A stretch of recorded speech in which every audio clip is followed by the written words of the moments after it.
야곱이 눈을 들어 보니 에서가 400명의 장정을 거느리고 오고 있는지라 그의 자식들을 나누어 레아와 라헬과 두 여종에게 맡기고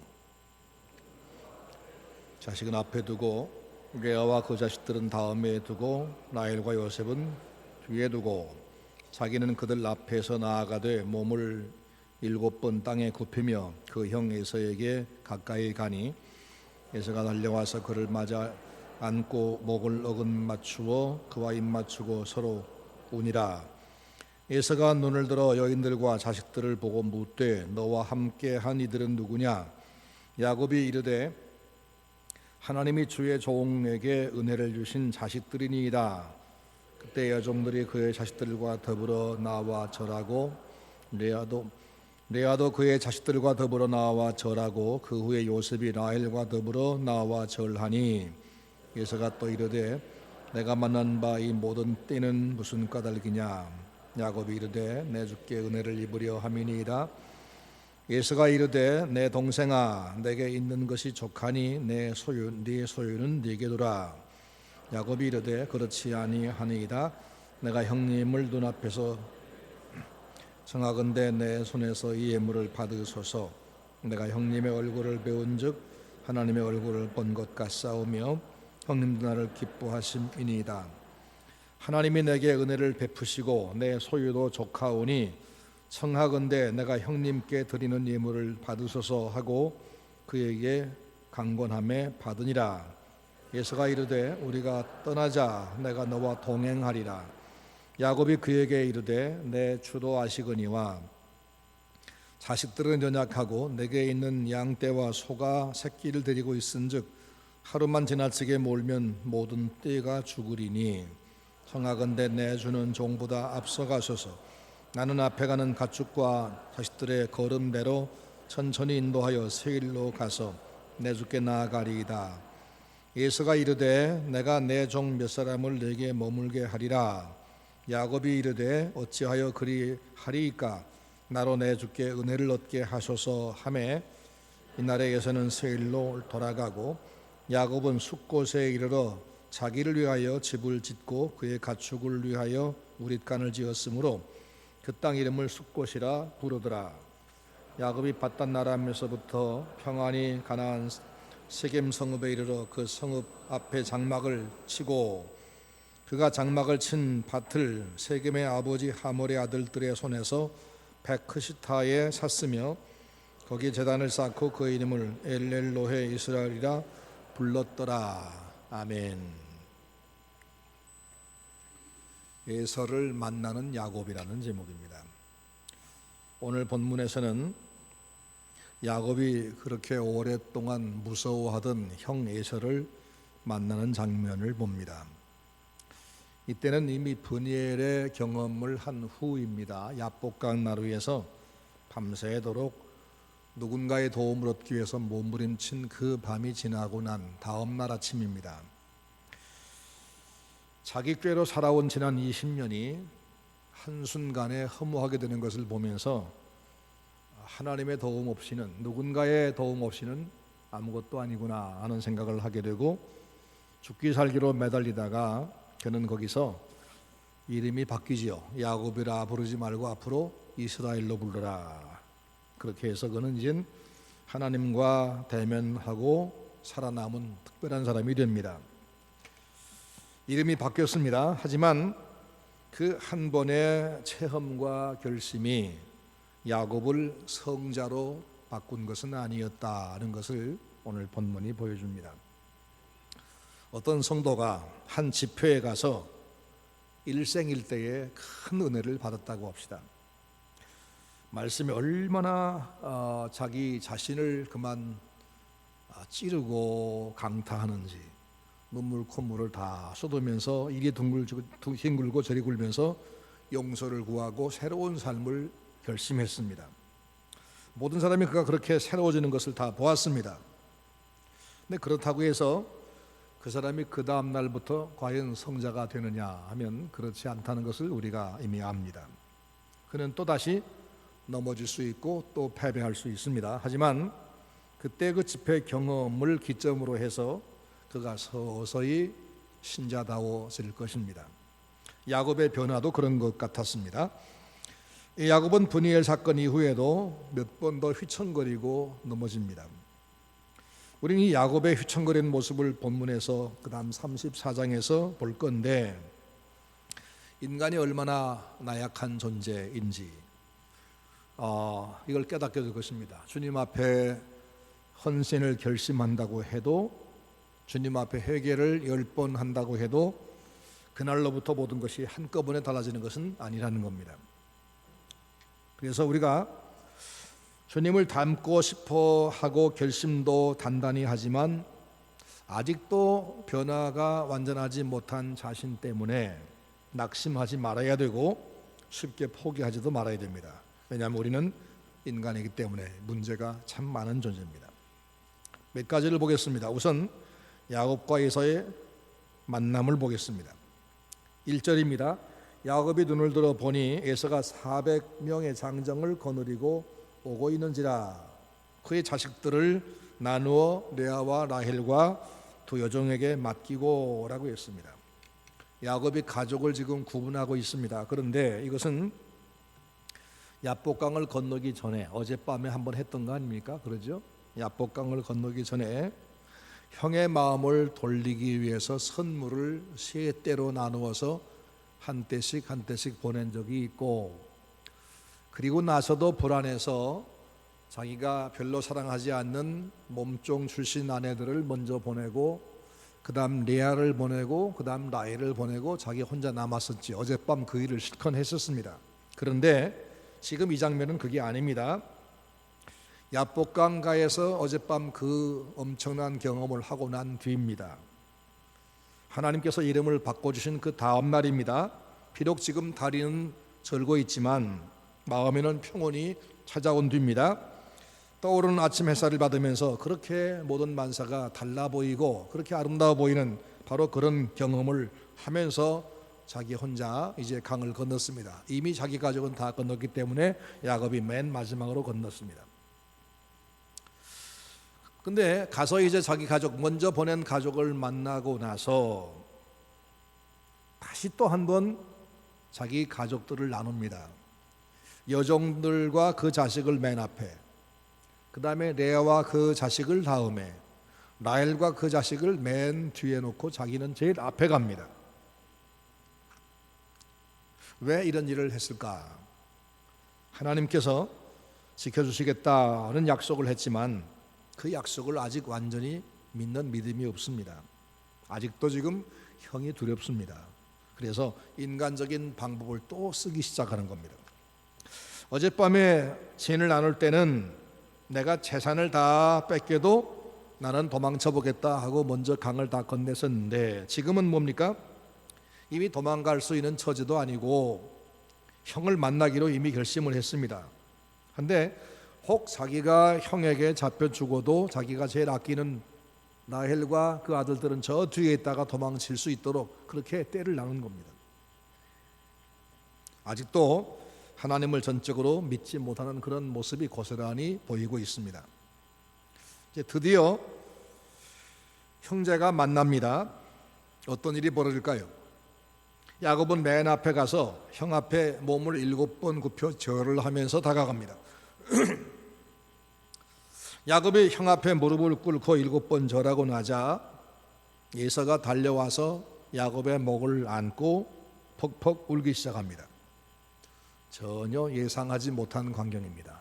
그러죠? 신기한 일입니다. 아주 꾸밈없이 진실하게 형이 지금 동생을 반가워하며 맞이하는 장면입니다. 20년 동안 품어온 한을 풀려고 벼르고 벼르던 그 살기등등한 에서가 동생을 보자마자 목을 안고 푹푹 울고 있으니 어떻게 된 겁니까? 어떻게 된 거죠? 어젯밤에 야곱을 찾아오셔서 그의 그 인간적인 방법을 버리도록 하시고 하나님만 의지하게 만드신 그 하나님께서 야곱에게만 그 일을 하신 것이 아니라 야곱을 향해서 지금 칼을 갈고 있는 에서에게도 가셔서 동생을 향한 그 분노가 연민과 그리움으로 바뀌게 하신 분이 하나님이십니다. 하나님이 아니면 이런 장면은 꿈꿀 수도 없습니다. 하나님은 전능하십니다. 무소부지하십니다. 그래서 속이는 자 야곱도 바꿔놓으시고 불같은 에서의 분노도 바꿔놓으신 겁니다. 하나님은 양쪽에서 항상 일을 하신다는 것을 기억하시기 바랍니다. 빌립에게는 사도행전 8장 말씀 보면 빌립에게는 저 광야에 사람 없는 길로 가거라 말씀하신 그분이 에디오피아 내시에게는 그 길로 지금 떠나가거라 해서 중간에 딱 만나게 하신 분 하나님이십니다. 그래서 에디오피아에 복음을 전하게 했습니다. 고넬료에게는 지금 저 요바에 있는 베드로를 청해 오너라 말씀하신 그분이 베드로에게는 너를 지금 찾아오니까 주저하지 말고 따라가거라 이렇게 말씀했죠. 하나님은 항상 양편에서 일하십니다. 그래서 이방 선교의 문을 여셨던 분입니다. 이 하나님이 바로 나의 하나님이시다. 내가 이 하나님의 손에 붙잡혀 있다. 하나님이 나를 보호하신다. 이걸 믿는다면 우리는 어떤 상황을 만나도 자신감이 있어야 되는 겁니다. 사람이 하나님을 참으로 신뢰한다고 하면 자기 나약함을 인정하고 내게는 방법이 없다는 것을 정말 인정한다면 남들이 크게 염려하는 문제라고 할지라도 하나님께서 도우시니까 이건 문제가 없어. 이런 확신과 장담이 있어야 됩니다. 제가 믿음이라는 것을 쉽게 설명할 수 있다면 이런 겁니다. 믿음이란 하나님의 백을 믿고 큰소리 뻥뻥 치면서 사는 겁니다. 틀림없습니다. 하나님은 믿는 자에게만 힘이 되십니다. 예수는 야곱과 함께한 여인들이 이 아이들이 누구냐 묻습니다. 야곱은 이서한테 자기 아내와 자식이라고 소개합니다. 그들이 차례차례 와서 절을 했습니다. 참으로 오랜만에 만나는 가족들의 상봉입니다. 형제간의 해우였습니다. 너무나 평화롭고 화기애애한 모습입니다. 그런데 이렇게 하나님은 다 준비해 놓았는데 야곱은 그걸 몰라서 벌벌 떨면서 밤을 새웠던 겁니다. 하나님을 믿지 못해서입니다. 여러분 지금 그렇게 되어 있지 않습니까? 형의 마음을 변화시켜서 동생을 지금 그리워하게 만드신 하나님, 동생을 만나면 와락 끌어안고 퍽퍽 울도록 이미 다 준비시킨 하나님, 그분이 저쪽에 일하시는데 난 여기서 지금 벌벌 떨고 밤새 고민하고 있습니다. 이 하나님의 능력과 섭리를 내가 믿는다면 형을 향해 가는 야곱의 마음이 얼마나 가볍고 그 발걸음이 얼마나 기뻤을까. 우리와 함께 하시며 지금까지도 내 삶을 인도하신 하나님, 그분이 나와 함께 계시고 그분이 내 모든 환경을 주관하시는 걸 우리가 알면서도 우리는 그걸 믿지를 못하고 여전히 불안 속에 사는가? 여러분의 마음속에 야곱 같은 모습이 있지 않습니까? 그 불신앙, 그 불신을 하나님 앞에 고백하고 믿음으로 사시기를 바랍니다. 그 다음 장면입니다. 에서가 야곱한테 이제 그럼 나와 함께 가자 앞서가겠다 그럽니다. 그러니까 야곱이 이렇게 답합니다. 나와 자식들은 연약하고 내게 있는 양떼와 소가 새끼를 데리고 있은즉 하루만 지나치게 몰면 모든 떼가 죽으리니 청하건대 내 주는 종보다 앞서가소서. 나는 앞에 가는 짐승과 자식들의 걸음대로 천천히 인도하여 세일로 가서 내 주께 나아가리이다. 형을 보고 지금 형이라고 안 씁니다. 내 주께라고 봅니다. 아부입니다. 두려움의 잔재입니다. 지금 하는 말이 뭡니까? 에서가 내가 호위하고 할 테니까 나와 함께 가자 그러니까 저한테는 지금 어린 애들도 있고 짐승들이 새끼 데리고 있어서 급하게 몰면 가다가 지쳐 다 죽습니다. 그러니까 제가 천천히 형님이 가신 곳을 따라갈 테니까 형님 사시는 세일로 갈 테니까 먼저 가세요 라고 말합니다. 에서가 다시 제안합니다. 그러면 나는 먼저 가고 내 사람 내 군인들 몇 명을 내한테 두어서 너를 지켜주게 하마. 그러니까 야곱은 그것마저도 극구 사양합니다. 그래서 에서는 혼자 먼저 떠나고 야곱은 따로 출발합니다. 그런데 여러 핑계로 에서를 따돌린 야곱은 에서가 사는 세일로 가지 않았습니다. 그는 숫곳이라는 곳으로 가서 거기 집을 짓고 짐승우리간을 지었습니다. 그리고 다음에는 세겜이라는 곳으로 또 더 가서 거기 장막을 사고 땅을 사고 장막을 칩니다. 형이 있는 세일로 간 것이 아니고 하나님과 약속한 베델이라는 곳도 가지 않고 자기가 가고 싶은 세겜이라는 곳으로 갔습니다. 여전히 아직도 변화되지 못한 모습입니다. 인간은 하나님의 은혜를 체험하고 기적을 보고 하나님이 이번에 나와 틀림없이 함께했다는 것을 만민에게 자랑하고 나서도 여전히 그 본성적인 불신앙, 본성적인 의심, 이것이 그 평생을 따라다니는 것입니다. 이게 바로 인생입니다. 야곱만 그런 게 아니고 우리가 다 그렇습니다. 나는 안 그렇습니다 할 분 계십니까? 그래서 성령께서 내게 강권적인 역사를 해주지 아니하면, 성령이 나를 강권적으로 끌어당기지 아니하면 우리는 그 신앙의 발걸음이 늘 주저앉고 그냥 머물러 있는 겁니다. 그래서 성령께서 날마다 나를 이끌어 주시기를 우리가 기도해야 되고 사모해야 되고, 하나님이 인도할 때 우리는 기꺼이 일어서야 되는 겁니다. 이제 숫곳으로 간 야곱 어떻게 살았나 보겠습니다. 33장 17절 말씀입니다. 17절, 야곱은 숫곳에 이르러 자기를 위하여 집을 짓고 그의 가축을 위하여 우릿간을 지었으므로 그 땅을 숫곳이라 부르더라. 야곱이 형과 약속한 대로 세일로 갔어야 맞습니다. 거기로 가려고 사실은 밧단 아람에 출발한 겁니다. 근데 그리 가지 않았습니다. 자기 평안을 위해서 아무래도 형과 함께 살다가 어느 날 갑자기 마음 바뀌면 나는 또 죽는다. 그러니까 형과 거리를 두려고 하는 겁니다. 야곱은 형과 약속한 약속보다 더 먼저 한 약속이 하나 있습니다. 그게 뭐냐면 20년 전에 베델 들판에서 사닥다리 꿈을 꾸고 나서 다음 날 아침에 하나님께 했던 약속이 있죠. 그때 그 처량한 그 밤에 하나님이 자기를 만나 주시고 하나님께서 그에게 약속하신 약속을 듣고는 그때 얼마나 고마워했습니까? 아니, 하나님이 여기도 계셨구나, 하나님이 나하고도 함께 하시는구나, 너무 고마워서 거기서 기름병을 돌멩이에 붓고 약속했던 곳, 그곳이 베델입니다. 거기서 나를 여기까지 돌아오게 하신다면 여기다가 성전 짓고 11조 드리며 평생 하나님만 섬기겠습니다라고 약속을 했었습니다. 그러니까 이 야복강가에서 형 에서와 약속한 세일 말고도 20년 전 하나님과 약속이 있었습니다. 근데 하나님은 그날의 그 약속대로 야곱이 잘하나 못하나 따진 적이 없습니다.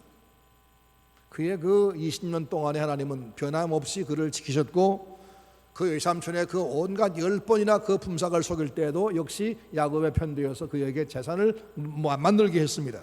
그리고 이번 위기도 멋지게 해결해 주었습니다. 그렇다면 하나님과 약속이 퍼뜩 생각이 나서 그날의 약속을 지키려고 베델로 갔어야만 맞습니다. 근데 그는 베델로 가지 않습니다. 형과 약속을 지키려고 세일로 간 것도 아니고 하나님과 약속을 위해서 베델로 간 것도 아닙니다. 그는 자기의 평안을 위해서 숫곳으로 가고 세겜으로 갑니다. 이 고향에 다 왔으니까 여기 살자, 형과의 거리도 적당해서 만약에 형이 쫓아오면 도망갈 수 있는 그런 안전거리를 확보하자, 그런 것 같습니다. 18절 말씀부터 보면 야곱은 밧단 아람에서부터 평안히 가나안 땅 세겜 성읍에 이르러 그 성읍 앞에 장막을 치고, 그가 장막을 친 밭을 세겜의 아비 하몰의 아들들의 손에서 은 100크시타에 샀으며 거기서 단을 쌓고 그 이름을 엘렐로헤 이스라엘이라 불렀더라. 야곱은 고향 근처까지는 왔습니다. 근데 거기서 지금 뭐 하고 있습니까? 평안을 즐기고 있습니다. 여기가 안전하다, 여기가 좋다, 여기가 위험 부담이 없다 하면서 거기서 지금 이제 부동산 투기를 시작합니다. 더 부자가 되고 싶다는 겁니다. 근데 그렇게 살면 하나님께 했던 서원이나 사람에게 한 약속은 다 무시하는 겁니다. 저는 반드시 이곳으로 돌아오겠습니다. 하나님이 지켜주시면 여기 와서 주회전을 짓겠습니다 했던 약속은 어디로 갔습니까? 화장실 갈 때 마음과 올 때 마음이 다르다, 이런 것이죠. 게다가 한수 떠서 거기다 단을 쌓고는 이름을 부르기를 엘렐로헤 이스라엘, 그렇게 부릅니다. 단을 쌓았단 말은 하나님께 예배를 시작했다, 그 말이죠. 그런데 그 예배는 여기서부터 내가 이젠 철저하게 하나님의 뜻을 따라서 순종하여 살겠습니다 하는, 하나님을 기쁘시게 할 신앙생활을 했단 말이 아니고, 여기 낯선 곳에 또 언젠가 위험이 내게 닥쳐올 수도 있는데 하나님의 보호가 필요하겠구나 생각하고, 하나님이 앞으로 내 하나님이 되어주세요 라고 하나님과 거래를 시작하는 모습입니다. 내가 위험할 때 나를 보호해 주세요. 하나님이 내 하나님이 되어주세요. 엘렐로헤 이스라엘, 그 말은 하나님은 이스라엘의 하나님, 그런 말이에요. 하나님은 내 하나님, 그런 말입니다. 하나님을 자기 보호막으로 이용하려는 장사 속 신앙이 바로 엘렐로헤 이스라엘이라는 말 속에 들어 있습니다. 그는 거기서 그렇게 형식적인 종교 생활을 하면서 자기 마음대로 살지만 신의 보호는 필요하니까 하나님께 필요할 때마다 단을 쌓는 장사 속 신앙을 하면서 점점 세상을 즐기기 시작합니다. 그러면서 서서히 하나님에게 또다시 멀어져 갑니다. 그리고 야곱에게 분이엘 경험은 점점 잊혀져 갑니다. 그래서 그 다음 장면 34장에 뭐가 나오냐면 하나님께서 이 야곱을 또 한 번 손대시는 장면이 나옵니다. 그게 바로 디나 사건입니다. 34장은 야곱 가정이 하나님과 약속을 어기고 세겜으로 갔다가, 형과 약속 어기고 세겜으로 갔다가 하나님께 징계를 받는 장면입니다. 하나님께 보응을 받고서 길을 돌이키지 않을 수 없었던 저간의 사정을 설명하는 내용이 바로 34장입니다. 그가 세겜 땅에 가서 이제 정착을 시작했는데, 그 땅의 원주민 하몰의 추장 하몰의 아들, 그가 이 야곱의 외동딸 디나를 강간합니다. 그 일로 인해서 부족 간의 전쟁이 발생합니다. 그래서 거기서 살 수 없게 되고 맙니다. 그러면 왜 이 사건이 벌어져야 됐을까? 그는 형 에서와의 약속대로 세일로 가지 않을 뿐 아니라 하나님과 약속대로 베들로 가지도 않았지요. 하나님과 약속, 사람과 약속을 다 버리고 제멋대로 자기 유익을 위해서 땅을 사고 집을 짓고 우리간을 만들고, 그리고 형식적인 신앙생활을 하면서 하나님을 내가 믿고 있거니 하고 있습니다. 분이엘에서 하나님께 다리가 위골되도록 매달려서 보호하심을 얻고, 그런 그 엄청난 경험을 하고 나서도 얼마도 되지 않아서 그는 또 미련한 본색이 드러나서 불신앙적인 삶을 시작하는 겁니다. 그래서 하나님은 다시 야곱에게 손을 대신 겁니다.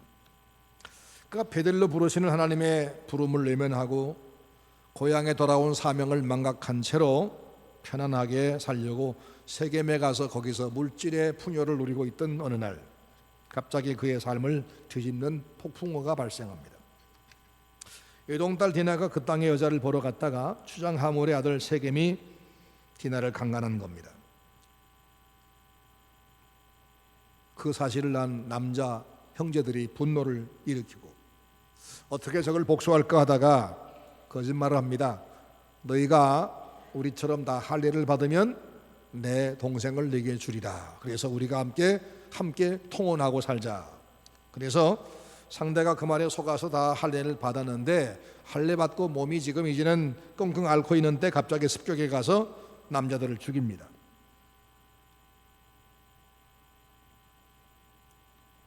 그러고 나니까 소수부족인 야곱의 가족은 거기서 씨가 이제는 다 멸절될 상황이 왔습니다. 이게 바로 야곱이 세겜에 가서 당한 일이죠. 만약 이 세상의 편리가 좋아서, 물질이 좋아서 하나님과 약속은 잊어버리고 세상으로만 나간다면, 우리가 만약 하나님 백성이 아니고 불신자라면 하나님은 가만두시겠지만 하나님 백성은 하나님은 그만두지 않습니다. 만약 나를 향한 하나님 부르심을 망각하고 하나님과 약속을 잊어버리고 내가 내 입으로 뱉은 약속을 다 망각해버리고 내 뜻대로 다시 나아간다면 우리의 삶에도 어느 한순간에 이런 폭풍우를 보낼 수 있는 분이 하나님이십니다. 공갈이 아닙니다. 하나님의 간섭입니다. 정당한 간섭. 그러므로 우린 야곱에게서 이런 교훈도 받아야 됩니다. 겉으로 그런데 이 사건이 재앙만은 아니었습니다.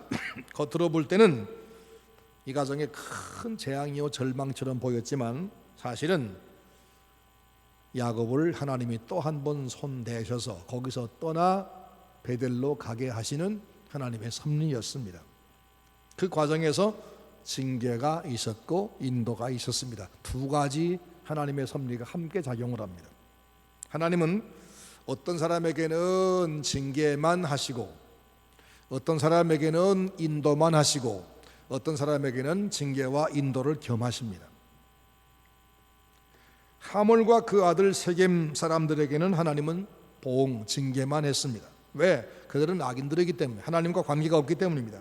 23절 말씀, 흑심과 디나의 강간 사건을 일으킨 세겜 족속은 계획된 악을 늘 자행하는 악인들이었습니다. 이들은 하나님과 관계가 없습니다. 그 약속과도 관계가 없습니다. 육정에 끌려서 하고 싶은 대로 사는 그런 사람들이었습니다. 권고해도 믿지 않는 불신자였고 택함 받지 못한 자이고 스스로 하나님과 관계 없다고 선언한 자들입니다. 이들에게는 하나님의 징계와 보응만 있을 뿐입니다. 두 번째로 야곱의 집에는 일단 보응하시고 그것으로 인도를 삼으셨습니다. 그들이 하나님 인도를 따르지 아니할 때, 하나님 백성이 하나님 말씀을 따르지 아니할 때, 그리고 여전히 제 길로 갈 때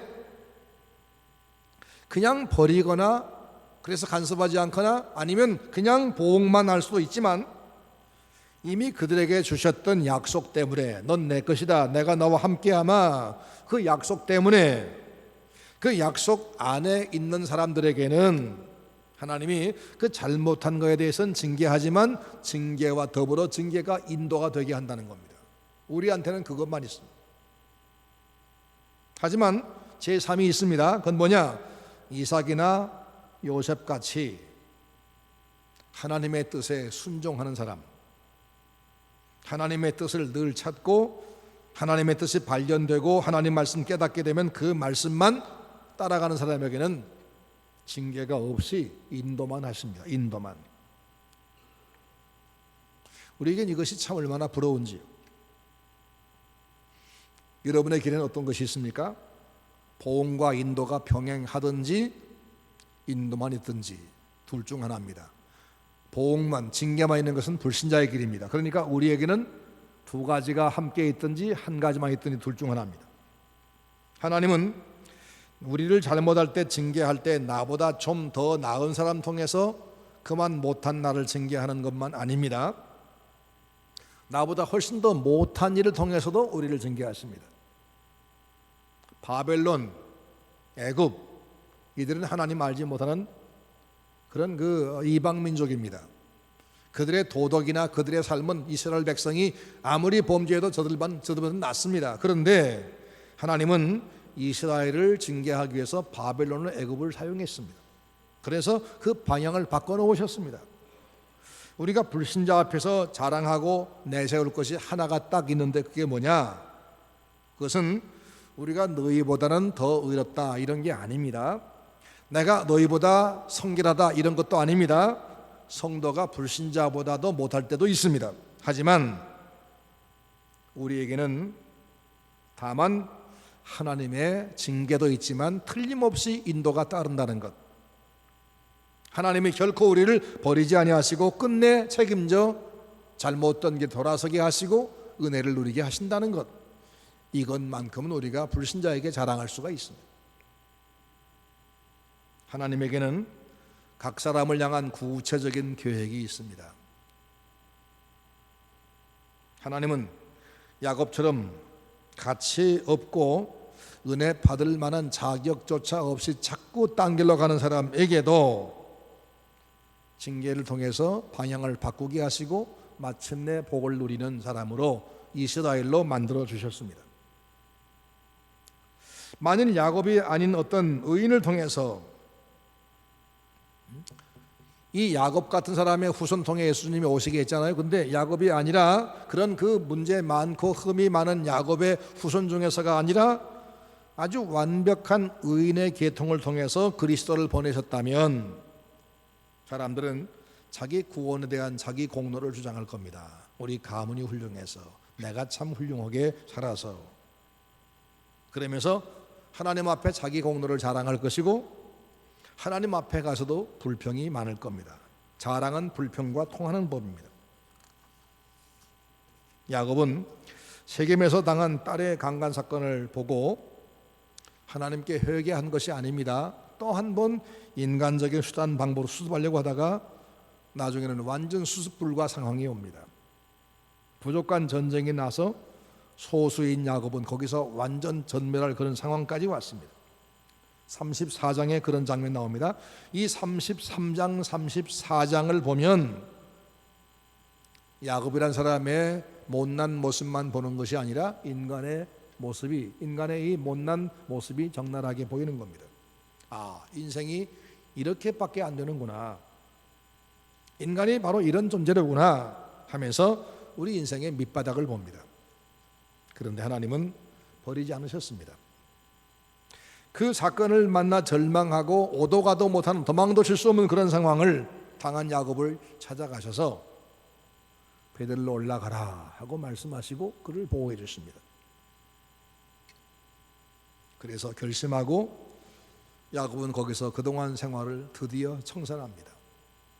가족들을 불러 모았습니다. 너희들이 그동안 가지고 있던 이방신의 잔재를 다 가지고 와라. 그래서 귀걸이, 목걸이, 반지, 우상의 형상에 새겨지고 온 것들, 그거 다 모아가지고 그것을 상수리 나무 아래 묶어 묻어버리고, 그리고는 드디어 베들로 올라갑니다. 베들로 올라가 하나님 곁으로 가는 것, 그것만이 수습책이었습니다. 우리가 고난과 절망을 당할 수 있지만, 우리가 남들보다 더 어려운 형편을 만날 수 있지만, 우리가 그들과 다른, 불신자와 다른 점이 뭐지요? 그것은 하나님이 우리의 잘못에 대해서 분명히 징계하고 우리에게 하나님이 벌을 주지만 그 벌로만 끝나지 않고 벌을 통해서 다시 우리를 인도해 가신다는 것, 섭리한다는 것입니다. 우리의 잘못을 따라 책망도 받지만 그 책망을 통해서 하나님의 인도가 시작된다. 책망 속에는 하나님의 인도가 들어있다. 그래서 택한 백성은 절대로 망하지 않는다. 이것이 성경이 우리에게 계속적으로 말씀하는 겁니다. 따라서 이것을 안다면 우리는 좀 더 일찍이, 좀 더 한 걸음 더 앞서 변화된 삶을 살려고 노력하는 것이 필요하고, 덜 맞고 순종하는 삶을 살아야 되는 겁니다. 덜 맞고, 큰 맞고 죽을 고생을 다 한 다음에 늦게 하나님 인도를 받는 것보다는 하나님이 나 같은 것에게 약속을 주신 것이 너무 감사해서 그 말씀을 내가 확실히 믿고, 야곱처럼 브니엘 경험을 한 다음 날도 또 때를 나누고 이런 방법이 아니라 하나님 나와 함께 계신 것을 한번 확신했으면 그 다음부터는 주저하지 않고 당당하게 하나님 나와 함께 계셔, 난 이렇게 살 거야 하면서 말씀 따라가는 그런 당당한 신앙생활을 하는 것을 하나님 기뻐하시고, 그런 사람에게는 이런 재앙, 징계 없이 인도만 따르는 것입니다. 여러분 삶에 하나님의 인도만 평생에 함께 하시는 그런 복된 삶이 이어지기를 주의 이름으로 축원합니다.